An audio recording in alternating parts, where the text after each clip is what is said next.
అక్షరాల తోటలోన ఆడుతున్న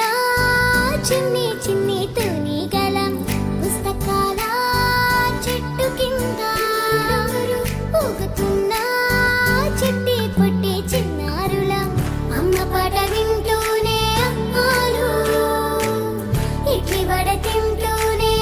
ఈలు అంతా కూడి ఆడి పాడి పడిలేస్తూ నవ్వేస్తూనే చేసుకుంటా నల్లని మప్పులు మెల్లగా కమ్మేస్తే చల్లంగా వానొచ్చులే వాను చివరికొస్తే వాగుల్లో బక్కల్లో చెరువులు నీరొచ్చేలే చెరువుల్లో నీరొస్తే చేలని తడిసేను పంటలు పండేనులే వరి పంటని తెచ్చి మా అమ్మ వండింది తీయని ప్రమాణమే చిక్కర చిక్క చిక్కర చిక్క చిక్కర చిక్క చిక్కర చిక్కర చిక్క చిక్కర చిక్క చిక్క చిక్క చిక్క ఓ చిట్టి చిలకమ్మ